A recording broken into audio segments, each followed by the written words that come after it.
today with the pesky Dillon Brooks, once again antagonizing LeBron James and the Lakers. Brooks started by pushing Jared Vanderbilt on Vanderbilt's way to a dunk.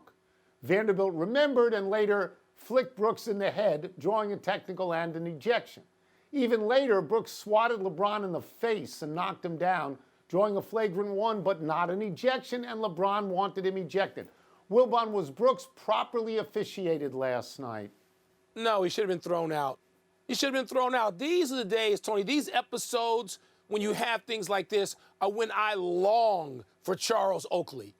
34 in the Knicks uniform or 34 in the Bulls uniform, and Charles Oakley. I wish Charles Oakley could just come out of the stands and say, okay, I'm with the offended party now. Let's go back on the court. Because I think that's the only real way to settle these things, that guys from the time they grow up, if you want to bully somebody and you want to be an antagonist, you need to get knocked out. And I know nobody wants me to suggest that. And the league ought to step in. The league ought to say to him, we're not having this, Dillon. We're not. We're not having you push somebody in the air, which is dangerous. Yeah. And enough of flailing. I mean, we did Draymond Green. We just went through this. And so I think that people like Dillon Brooks see themselves as able to do this, or this is their calling. And I wish that you could go to Charles Oakley or Ed Neely or in your day, Maurice Lucas, right? Maurice Lucas a few years earlier, and just say, really? Let's go again. Let's run it back and see how you like this here. It's fabulous that you said in my day like it was the day of the Model T before the NBA was even invented. So Dillon Brooks and Patrick Beverley are the two most annoying people in the NBA. They're like ants at a picnic. They're all over you. And even if technically Dillon Brooks was properly officiated last night, much like you, I believe, and I use the case of Draymond Green, that there's a different standard for different people. What he does is very, very deliberate out there. You can't push a guy in the back when he's by you. In the air. This is dangerous. You could hurt somebody. And when he plays the Lakers, he seems to have devilish intent. Now, the other side to this, Mike, is that we get a little bit of fatigue of the Lakers' entitlement. And they come across as whiners to some degree. You know what the Lakers are now? And I understand they're the best draw on TV in the league.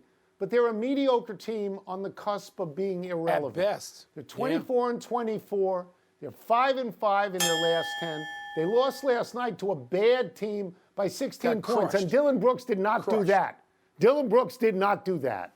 So I am of two minds in this. But I will say, as great as LeBron and Steph Curry still are when they play each other, when they play somebody else, their teams are exposed. It's not quite the Tony, that's 100% true. I'm with you. Like everybody else, I fell in love with that game a few nights ago when they played each other. But, Tony, you can't have Dillon Brooks doing this. If you're going to talk about looking at skill level and spreading the court and appreciating all the vast and varied skills of players, you can't have Dillon Brooks. And Dillon Brooks used to be a guy who could play, and now he's decided to adopt this. Again, paging Charles Oakley, will you please answer the courtesy phone? Let's move to the Bucks, falling to the Nuggets in Doc Rivers' debut as Milwaukee's head coach. Nikola Jokic had a triple-double in the Nuggets' 113-107 home win, but he was 10 for 25, needed 25 shots from the floor. Rivers praised his team's defensive effort, saying, quote, "Our half-court defense was excellent. I thought tonight was an offensive loss. Overall, I was happy," close quote. Tone, do you see last night's loss as a step forward for the Milwaukee Bucks? I don't, because they lost the game. Look, it's a hard first game for a new coach. You're playing the defending NBA champions, and you're playing them in Denver. And there's nobody on the Bucks who's even heard 5 seconds of Doc Rivers' coaching before this. So it's a very big ask to get them to win. You know Doc since he's a kid. I assume he was a psychology major at Marquette, because this is exactly what he should do. He should build up his team right away. He should say, get comfortable with me and I am comfortable with you. That's exactly what Doc Rivers ought to be doing, and he knows how to do it because he's coached a million games at this point. I am reminded, Mike, of earlier in the year when James Harden went to the Clippers. And I think they lost their first 6 or 7 when he was there, because it takes time to adjust to a new player. It takes time to adjust to a new coach. I mean, that's, after a while, Harden and the rest of them were so good. I think they went 28-7 at one point. And Mike, this is what Doc is hoping for. Doc wants them to get used to his voice. He wants to be able to evaluate their talent. And they want to start the car one day and go.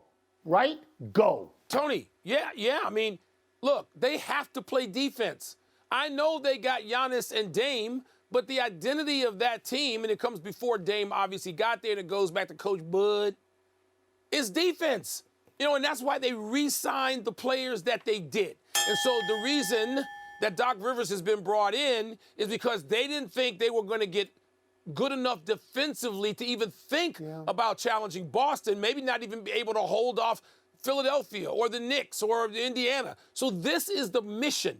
Defensively, what can we do between now and mid-April when the playoffs start? So in that small context, I think I understand exactly what Doc was doing.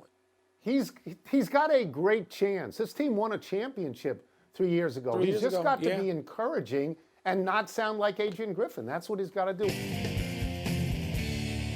It's time for the doctor to put on a clinic in What's the Word. What's first? Ben Simmons' return performance was blank. My word is tantalizing, and that's why a person is the overall #1 pick, because of all the auxiliary skills that Ben Simmons has. He had 10 points, 8 rebounds, and 11 assists in 18 minutes. In 18 minutes. And when he went in there, he said, and I want to get this quote right, they know what time it is. Can you imagine the brass of that? What time is it? He hasn't played since November 6th. He missed 38 games, and he's saying, what time is it? It's time for Ben Simmons. But meanwhile, Mike, he's plus 27 when he's out there. They win by 33 points, and that's why he's tantalizing. One small thing I want to add. I'd never seen those Nets uniforms before. I really liked them. They were very colorful, like those. Sort of beachy, sort of skater boy. I liked them. I did. They got like 9 different uniforms the Nets do. Most NBA teams do. Tony, the word is stunning. Now, I was going to change it after you said tantalizing. I was just going to say a tease. And I'll stay with stunning because the numbers are stunning. Because Ben Simmons, Tony, Ben Simmons may as well have not played in the last 4 years. It hasn't mattered. The last time we saw Ben Simmons in a meaningful moment, he was afraid to take a layup over Trae Young. So, I mean, Ben Simmons, you're a whisper. What are you talking about time? It's time to go, what happened to Ben Simmons? Now, the talent has been there. That's why he's the #1 overall, which you said. But, Tony, the new word, my second word would be tease. Because you know something's going to come up, and he's not going to be out there. He's going to do this for 3 out of 5 games, and he'll be gone until next December. I mean, there's no point in counting on Ben Simmons. Why? What have we seen? It's a large enough sample size to know you can't count on it. No, you're right. The well, numbers you're right. are That's stunning, why I think though. tantalizing He is can a play good when he word, plays. 'cause it is He can play. tantalizing. Heavy trails to a bunch of Anthony Edwards' money? The Timberwolves star hammered the officiating last night after Minnesota beat Oklahoma City with first place in the Western Conference at stake. Edwards, who scored 27 points, said, quote, I'm going to take the fine because the refs didn't give us any calls. The refs were terrible. We were playing 8-on-5, unquote. Edwards was particularly miffed by no calls on his drives, and he said in another quote, I got fouled multiple times, and I'm walking up to the ref saying, hey, can you watch this, unquote. Edwards can tell all of this to Adam Silver when Silver calls and says, this will cost you 50 grand. Tony, maybe so. I love this kid. He brings the intensity and the toughness and the talent that Minnesota needs. The second best player in the history of that franchise after Kevin Garnett, as far as I'm concerned. So good for him. And he should be getting more MVP talk than he gets. It's going to cost him, but good for him. All right, you're going to love this update. We have an update here once I see it in the prompter. And it's about your boy Ben Simmons. Ben Simmons is being listed as probable for tomorrow's game against the Suns due to a knee contusion. I want him to be healthy, but you know, what can you say? He's a great talent, Mike. He can't get on the floor enough. There's a lot of people. Zion Williamson, Mike Trout now can't get on the floor enough. It happens. Let's go to the big finish. Jason Kidd told 97.1 The Freak, I'm sure you're all familiar with that Luka is better than Dirk was. And it's in the atmosphere of Michael Jordan, LeBron, and Kobe. I'll bet you agree with that. Not until I love Jason Kidd. He knows what he's saying. He's a brilliant basketball mind over decades. But he hadn't played his first lick of defense, Luka, and Jason Kidd, who's a great defender, knows that. No. Joe Ortiz is leaving the Ravens front office to become GM of the Chargers. Makes sense? Well, he's going from John Harbaugh to Jim Harbaugh. Who's got it better than him? Nobody.